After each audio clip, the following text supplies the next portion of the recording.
আসসালামু আলাইকুম ওয়া রাহমাতুল্লাহ। সম্মানিত দর্শক ও শ্রোতা, কোরআন মাজিদ রিডিং শেখা পর্বে সকলকে আন্তরিক মোবারকবাদ। দর্শক, গত পর্বে আমরা কোরআন মাজিদ সহিহ শুদ্ধ করে রিডিং শিখেছি সূরাতুল বাকারার 257 নম্বর আয়াত পর্যন্ত। তো আজকে আমরা কোরআন মাজিদ রিডিং শিখব সূরাতুল বাকারার 257 নম্বর আয়াতের পর থেকে, অর্থাৎ 258 নম্বর আয়াত থেকে। পর্বটি সকলেই মনোযোগ সহকারে দেখবেন।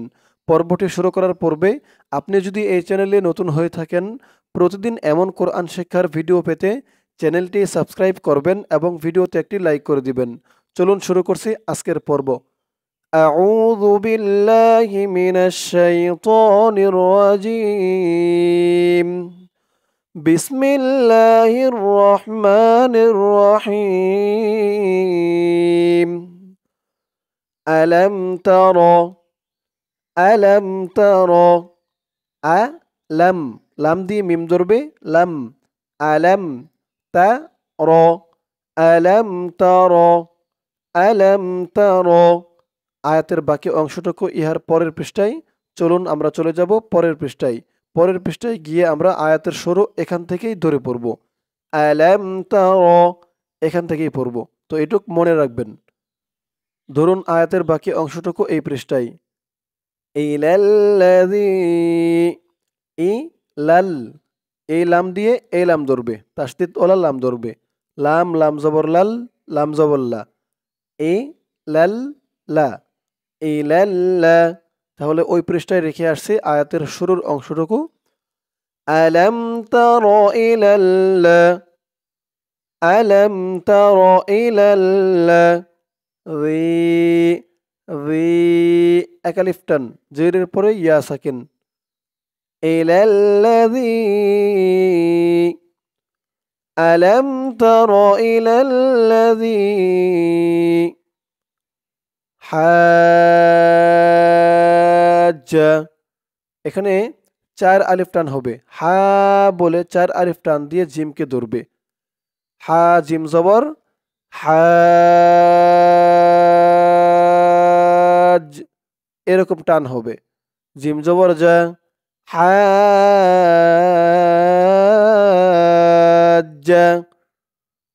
ইলাল্লাযী হাজ্জা।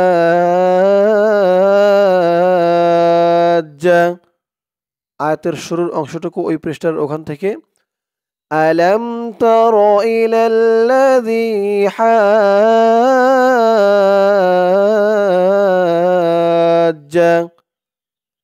ইব্রাহিমা। ইব, হামজা দিয়ে বা ধরবে। এই বাটা কলকলার হরফ, ধাক্কা দিয়ে পড়তে হবে। কলকলা মানেই ধাক্কা দিয়ে পড়া। হামজা বাজের ইবে, ইবে, এরকম ধাক্কা খাবে। ইবে র, খারা জবর একালিফ টান।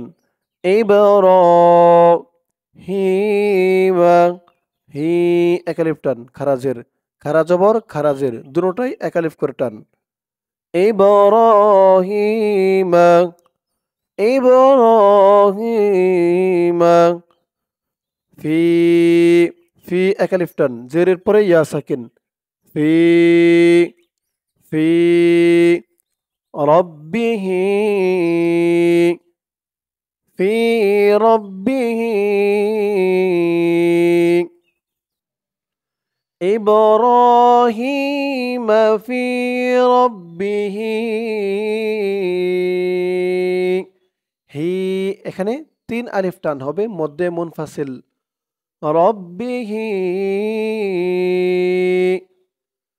আন, আতা, আন, হামজা দিয়ে নুন ধরবে। আন, আ, খারা জবর একালিফ টান। তা, একালিফ টান, খারা জবর খারা জবর। আন আতা রব্বিহি আন আতা। হা দিয়ে লাম ধরবে।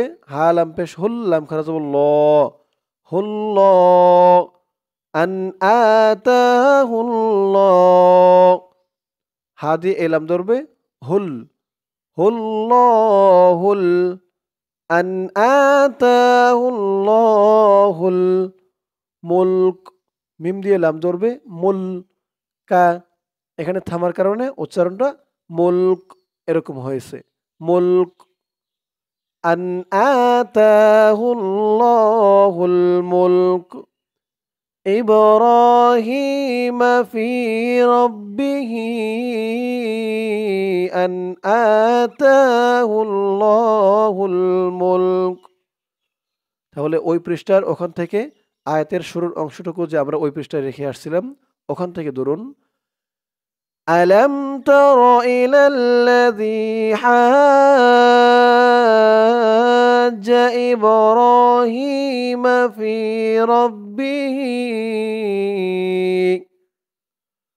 রাব্বিহি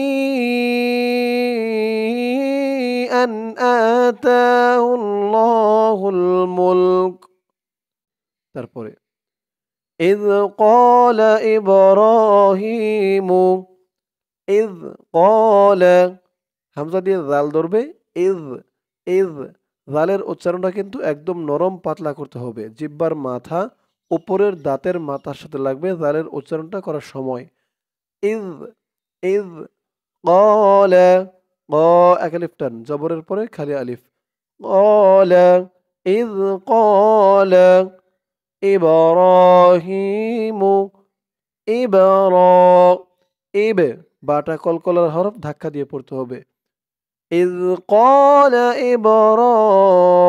র এক আলিফ টান হিমু হি এক আলিফ টান খারাজের ইব্রাহিমু ইয ক্বালা ইব্রাহিমু রব্বি র দিয়ে বা ধরবে র বাজবর রব বাজের বি রব্বি ইয়া দিয়ে এই তাসদিদ ওলা লাম ধরবে ইয়া লাম জবর ইয়াল রব্বি ইয়াল লাম জবর লা রব্বি ইয়াল্লা ইয ক্বালা ইব্রাহিমু রব্বি ইয়াল্লা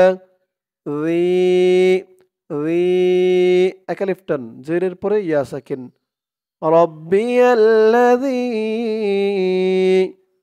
إذ قال إبراهيم ربي الذي يحيي يا دي حاضر به يحيي أكاليف تن خرازير ويمي ويميت ويميت يحيي ويميت يحيي ويميت এখান থেকে আমার সাথে বলুন إذ قال إبراهيم ربي الذي يحيي ويميت قال أكلف تن لا قال أنا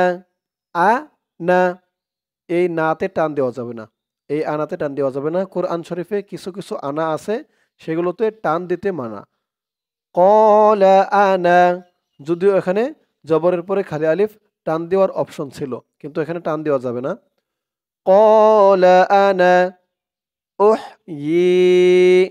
উহ হামজা দিয়ে হা ধরবে হার আওয়াজটা গলার ভিতর থেকে চিকুন করে আনতে হবে قال أنا أحيي خرجر أكاليف تن قال أنا أحيي وأميت এই তো চিহ্ন হতে থামলে এখানে উচ্চারণটা হবে ওয়াউমিত মি জেরের পরে ইয়া সাকিন এক আলিফ টানটা তিন আলিফ টান হয়ে যাবে কারণ অক্ফ করার কারণে মি বলে তিন আলিফ টান দিয়ে এই তাকে ধরবে তার উপরে পেশটা সাকিন হয়ে যাবে ওয়াউমিত قال أنا أحيي وأميت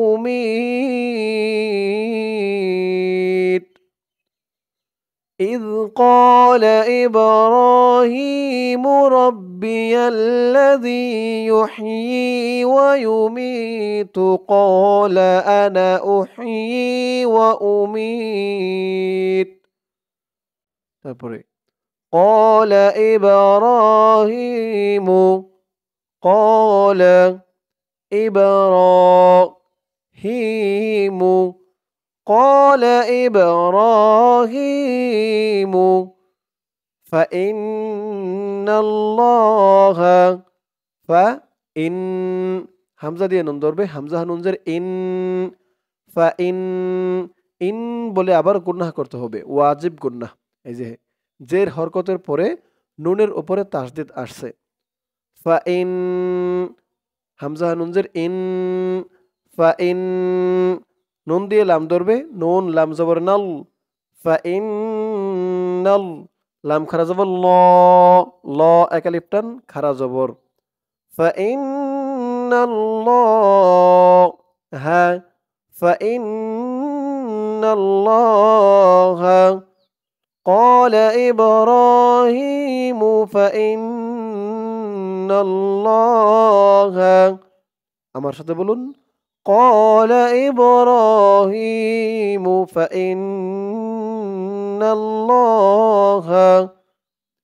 يأتي ইয়া দিয়ে হামজা ধরবে ইয়া ইয়া তি তি একালিফ টান জেরের পরে ইয়া সাকিন ইয়া তি বিশামসি বা দিয়ে শিন ধরবে বা শিন জের বিশ শিন দিয়ে মিম ধরবে শিন মিম জবর শাম বিশাম সি বিশামসি ইয়াতি বিশামসি ইয়াতি বিশামসি قال إبراهيم فإن الله يأتي بالشمس من المشرق من নুন দিয়ে লাম ধরবে নাল মিনাল মাশ মিম দিয়ে শিন ধরবে মাশ মিনাল মাশরিকি মিনাল মাশরিকি মিনাল মাশরিকি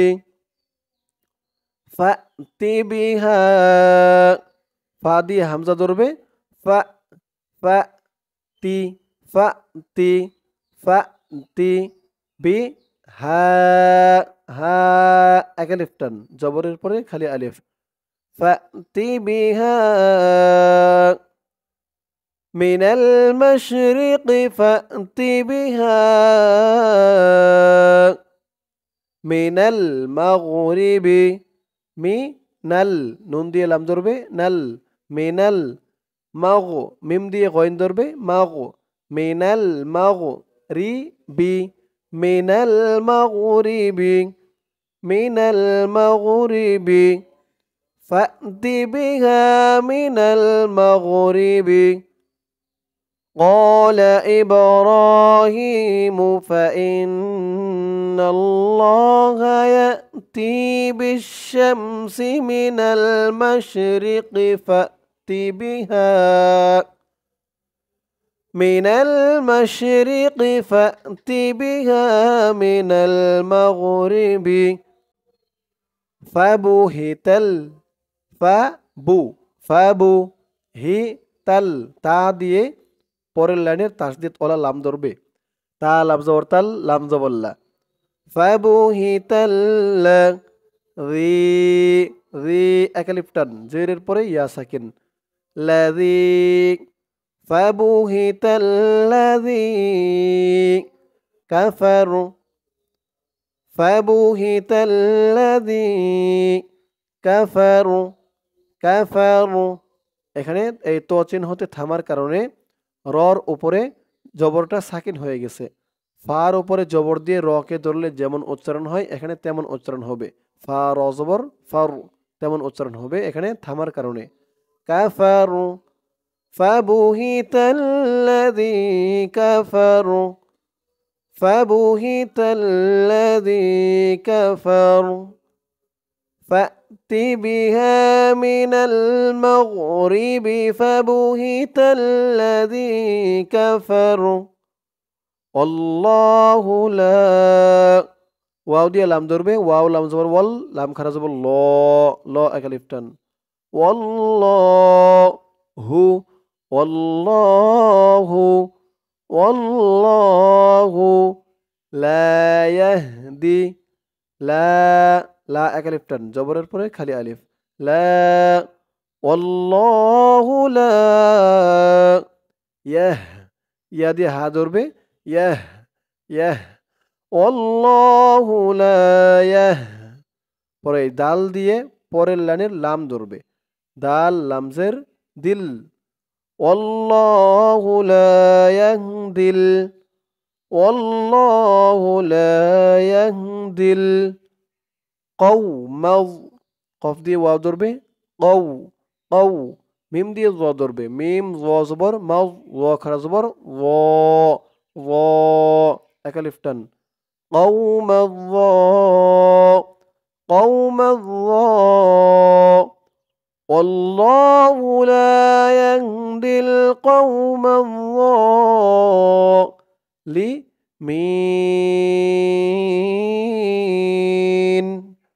قوم الظالمين। মি জেরের পর ইয়া সাকিন একালিফ টানটা 3 আলিফ টান হয়ে যাবে এখানে অক্ফ করার কারণে।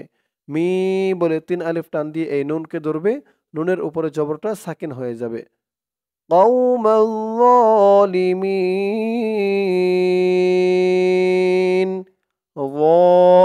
ওর উচ্চারণটা কিন্তু অনেক নরম পাতলা করতে হবে। قوم الظالمين، والله لا يهدي القوم الظالمين। আমার সাথে বলুন, ওয়াল্লাহু লা ইয়াহদিল কওমাল যালিমিন। দর্শক, আজকের পর্বটি এই পর্যন্তই। আজকের পর্বের মাধ্যমে আমরা কোরআন মাজিদ সহিহ শুদ্ধ করে রিডিং শিখলাম সূরাতুল বাকারার 258 নম্বর আয়াত। ইনশাআল্লাহ এর পরের পর্বে 258 নম্বর আয়াতের পর থেকে অর্থাৎ 259 নম্বর আয়াত থেকে কোরআন মাজিদ রিডিং শিখব। সকলে ভালো থাকবেন। আসসালামু আলাইকুম ওয়া রাহমাতুল্লাহ।